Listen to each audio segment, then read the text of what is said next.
Hello student, 12th standard example sum 1.13 reduce the matrix. இந்த matrix reduce பண்ணனும். இப்பனா row echelon formatல வந்து நம்ம reduce பண்ணனும்.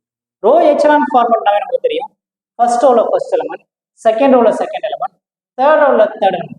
first diagonal கீழ உள்ள elements எல்லாம் நம்ம 0வா மாத்திட்டோம்னா அதுதான் நமக்கான row echelon form.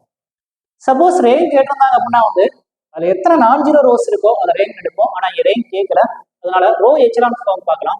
ஃபர்ஸ்ட் ரோல ஃபர்ஸ்ட் எலமெண்ட் ஃபிக்ஸா வச்சு கீழே உள்ள எலமெண்ட்ஸ்ல ஜீரோ மாற்றலாம். ஆனா ஃபர்ஸ்ட் ரோல ஃபர்ஸ்ட் எலமெண்ட் ஒன்னா இருந்தா சிம்பிளிஃபை பண்றது ரொம்ப ஈஸியா இருக்கும்.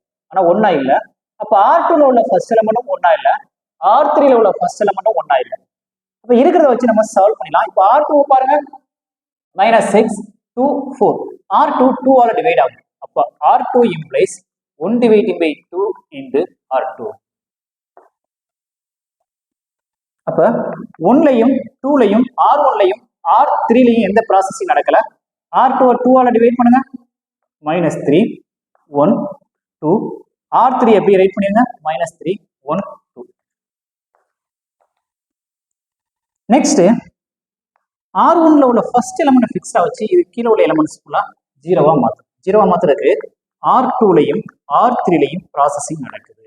R2 இருக்கு -3, அப்ப R1 என்ன இருக்குது 3 இருக்கு. அப்ப R2 பிளஸ் ஆட் பண்ணாலே அது ஜீரோவா மாறும். நெக்ஸ்ட் R3லையும் மைனஸ் இருக்குது, பிளஸ் R1 ஆட் பண்ணாலே ஜீரோவா மாறும். R1ல எந்த ப்ராசஸிங் நடக்கல, R1 அப்படியே ரைட் பண்ணுங்க, 3 -1 2. நெக்ஸ்ட் R2 பிளஸ் R1, R2வையும் R1ஐயும் ஆட் பண்ணுங்க, 3 - 3 உடைய 0, -1 பிளஸ் 1 உடைய வேல்யூ 0, 2 plus 2 உடைய value 4. Next R3 implies R3 plus R1, R3யும் R1ஐயும் ஆட் பண்ணுங்க, R1 R3, 3 - 3 உடைய வேல்யூ 0, -1 1 உடைய வேல்யூ 0, 2 plus 2 உடைய வேல்யூ 4. ஃபர்ஸ்ட் ரோல ஃபர்ஸ்ட் எலிமெண்ட், செகண்ட் ரோல செகண்ட் எலிமெண்ட், தேர்ட் ரோல தேர்ட் எலிமெண்ட் கீழே உள்ள எல்லா எலிமெண்ட்ஸையும் நம்ம ஜீரோவா மாத்திடுவோம். ஜீரோவா மாத்துறதுக்கு அப்புறம் மறுபடியும் இந்த எலிமெண்ட்டை ஜீரோவா மாற்ற முடியுமா அப்படின்னு கேட்பாங்க. மாற்ற முடிஞ்சா நம்ம ஜீரோவா மாத்திக்கலாம், மாற்ற முடியா அதோட ஸ்டாப் பண்ணலாம். ஆனா இதை ஜீரோவா மாத்தலாம். எப்படி மாத்தலாம்? R3 ஜீரோ மாத்தினா R3 implies R3 minus R2 கொடுத்தாலே அது ஜீரோவா மாறும். அப்ப ஜீரோவா மாற்ற முடியுது. அப்ப இன்னொரு ஸ்டெப் நம்ம எழுதிக்கலாம், R3 implies R3 minus R2. அப்ப R2 நம்ம ஃபிக்ஸா வச்சு இதை ஜீரோவா மாற்றோம்.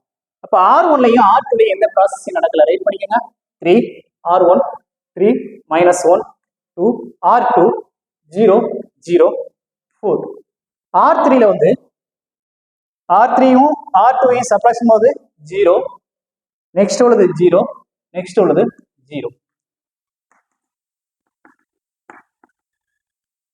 இதுல